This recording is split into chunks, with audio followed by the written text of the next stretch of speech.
પત્રકાર charitable trust દ્વારા national press એસોસિએશનનો ત્રીજો પત્રકાર સમારોહ યોજાયો। ભીલ નર્મદ યુનિવર્સિટી ખાતે યોજાયેલ પત્રકાર સન્માન સમારોહની રોનક। આજે ભીલ નર્મદ યુનિવર્સિટી ખાતે નવસર્જન પત્રકાર ચેરિટેબલ ટ્રસ્ટ દ્વારા આયોજિત પત્રકાર સન્માન સમારોહ રાજ્યભરના પત્રકારો ઉમટી પડ્યા હતા। મહેમાન તરીકે સ્વામી લક્ષ્મણ જ્યોતિ મહારાજ, પ્રાણનાથ હોસ્પિટલના મહેશભાઈ ચવાણી અને અન્ય અનેક આગેવાનો ઉપસ્થિત રહ્યા હતા। આ કાર્યક્રમમાં પત્રકારોને સત્યને સામે લાવવા અને સાચી દિશામાં ન્યાય અપાવવા માટેના તેમના પ્રયાસો બદલ સન્માનિત કરવામાં આવ્યા હતા। નેશનલ પ્રેસ એસોસિએશનના પ્રમુખ શ્રી હરજીભાઈ બારૈયાએ હકીમવાળાને ગુજરાત પ્રદેશ સહપ્રભારી તરીકે નિમણૂક આપી હતી। આ સાથે જ અરવિંદભાઈ રાજપૂત અને મયુર ફડકેને અનુક્રમે જિલ્લા પ્રમુખ અને ઉપપ્રમુખ તરીકે નિમણૂક આપવામાં આવી હતી। કાર્યક્રમમાં 300 જેટલા પત્રકારો ઉપસ્થિત રહ્યા હતા અને આયોજકો દ્વારા ખૂબ જ જહેમત લઈને આ કાર્યક્રમને સફળ બનાવવામાં આવ્યો હતો। આમાં આજે ભીલ નર્મદ યુનિવર્સિટી ખાતે પત્રકારોનું સન્માન કરવામાં આવ્યું અને તેમના કાર્યને બિરદાવવામાં આવ્યું।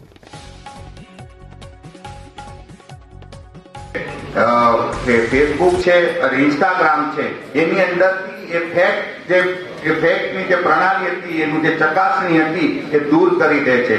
એટલે સૌથી મોટી આપણી સામે ભવિષ્યમાં જો કોઈ પડકાર આવવાનો છે તો એ સોશિયલ મીડિયા દ્વારા જે લોકો પોતે પોતાના હિત સાધવા માંગે છે, સમાજનું કંઈક અહિત કરવા માંગે છે, એમના માટે આ એક રસ્તો ખુલ્લો થવાનો છે। અને એવી પરિસ્થિતિમાં ત્યાં એવું કહે છે કે કોમ્યુનિટીમાં તમે કોમ્યુનિટીમાં લખવાનું કોઈ કામ નથી કરી શકવાના, એની કોઈ અવાજ નથી આવવાનો। એ પરિસ્થિતિની અંદર હું એવું માનું છું કે મોટા ભાગના મિત્રો હવે સોશિયલ મીડિયા હશે અને એમાં કાર્યરત હશે, તો તમારી નાની નાની વાતને આપણા શહેરનો કોઈ એવો પ્રશ્ન હોય જેના માટે કોઈ ફેક ન્યૂઝ ફેલાવતા હોય, સમાજની અંદર સંવાદિતા બગડતી હોય, કોઈ બાબતે બહુ મોટું નુકસાન થતું હોય, તો એ દિશામાં કાર્ય કરવાનું તમારા માટે એક નવી તક ઊભી થવાની છે।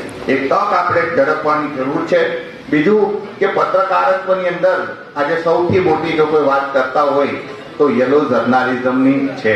હું એવું માનું છું કે એ પોતપોતાની અંગત માન્યતાઓ હોય છે, પણ તમે નિષ્ઠાથી, પ્રમાણિકતાથી પ્રજાહિતના કાર્ય કરી શકીએ તો આપણી પર કોઈ એ કામ ન કરી શકે। ત્રીજી વાત કે મોટા મીડિયાઓ છે એના પોતાના બહુ મોટા સંપર્કો હોય છે, ત્યારે ઘણી વખત સત્તા એની આગળ ક્યાં એની તાકાતથી, ક્યાં તો એના સંપર્કથી એમને ક્યારેય મદદરૂપ થઈ શકે છે, પણ તમારી માટે પડકાર એ હોય છે કે તમે ખૂબ નાના પ્લેટફોર્મ પર કામ કરતા હો, ખૂબ નાની કામ, તો તમારા માટે એક સંગઠન ખૂબ મહત્વની ભૂમિકા ભજવી શકે છે।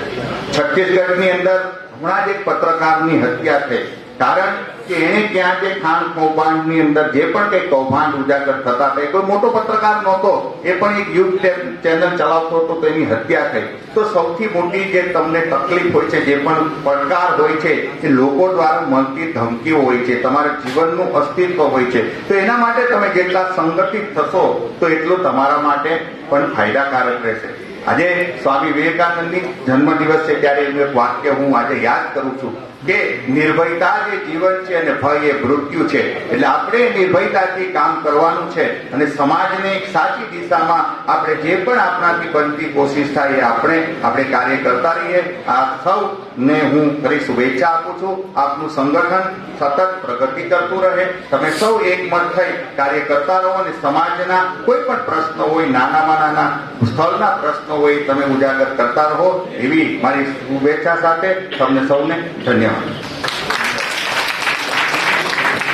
તમારા માટે થઈ જાય એક વાર, કારણ આ કોઈ નાની વાત નથી। જ્યારે સુરત શહેરની જનતા આરામથી સૂતી હોય છે, જ્યારે સુરત શહેરની જનતા મોજ મજા ને મસ્તીમાં હોય છે, ત્યારે સાચાને સાચા અને જૂઠાને જૂઠા ઠેરવવાની હિંમત જો કોઈ વ્યક્તિમાં હોય તો એક અને માત્ર એક જ આ પ્રેસ કોન્ફરન્સ છે।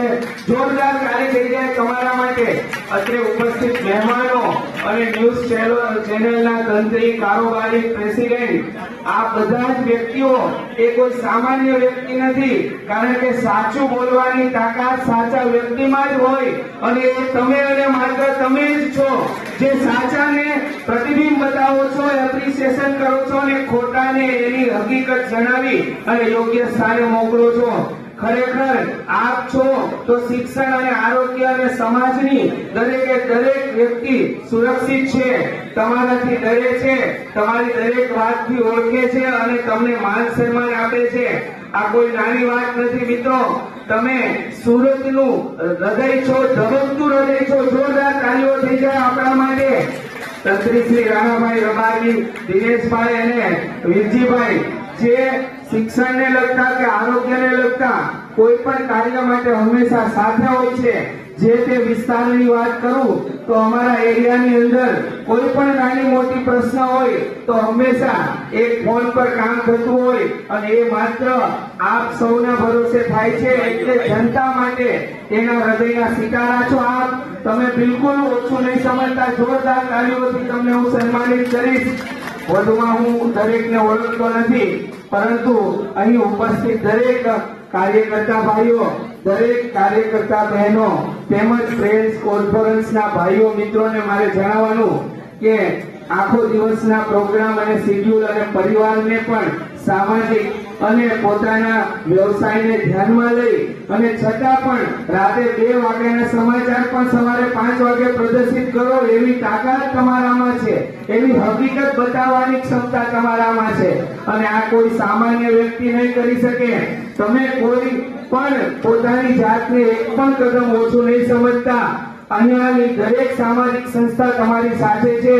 જ્યારે પણ તમારી જરૂરિયાત હશે, તમને જરૂર હશે ત્યારે આપણે સાથે મળીને કામ કરીશું. આ कृष्ण कन्हैया लाल की, भारत माता की, सच्चिदानंद रूपाय विश्वोत्पत्त्यादि हेतवे तापत्रय विनाशाय श्री कृष्णाय वयम नमः. श्री कृष्णाय वयम नमः. સુરતની આ પાવન ધરતી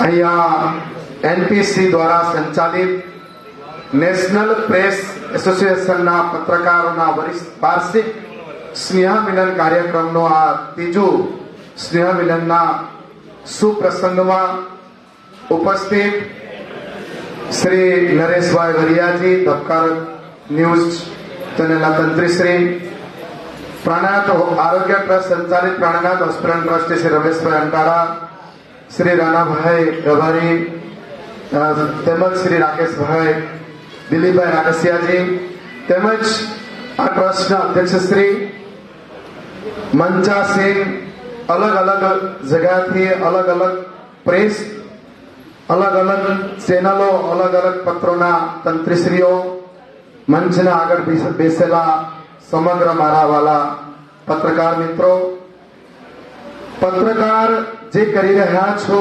પત્રકાર વાસ્તવમાં સમાજનો અરીસો કહેવામાં આવે છે પત્રકારને. કારણ કે સમાજમાં કયા પ્રકારની સ્થિતિ ઘટી રહી છે, સારી સ્થિતિ હોય યા નબળી સ્થિતિ હોય, પણ એનું સમાજને અરીસો દર્પ બતાવવાનું કાર્ય જો કરતો હોય તે પત્રકાર મિત્રો કરે છે. અને પત્રકારોથી સમાજની સારી રચના થાય છે.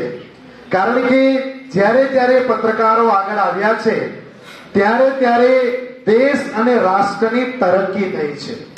કેમ કે લોકો ડરે છે, જો કઈ હું ગુનો કરું, કઈ હું નીતિના વિરોધ કાર્ય કરું તો પત્રકાર દ્વારા મારી અવહેલના થશે, પત્રકાર દ્વારા મારો નોંધ લેશે, મારી સંસ્થા હોય, મારો ટ્રસ્ટ હોય, મારી કંપની હોય, મારી પેઢી હોય, એને લાંચ લાગશે. એટલે કઈ ખોટું કરવા માટે પણ વિચારતો હોય તો પત્રકારનું નામ સાંભળીને, પત્રોનું નામ સાંભળીને એ ખરાબ કરતા અટકે છે. એટલે આપ જે કાર્ય કરી રહ્યા છો એ સમાજને ઘડવૈયા, સમાજની સકારાત્મક, સમાજની વિકાસ, રાષ્ટ્રની ઉન્નતિ માટેનું જો કાર્ય કરતું હોય એમાં મૂળમાં પત્રકારનો બહુ મોટું મહિમા છે, આપ લોકોનું બહુ મોટું યોગદાન છે.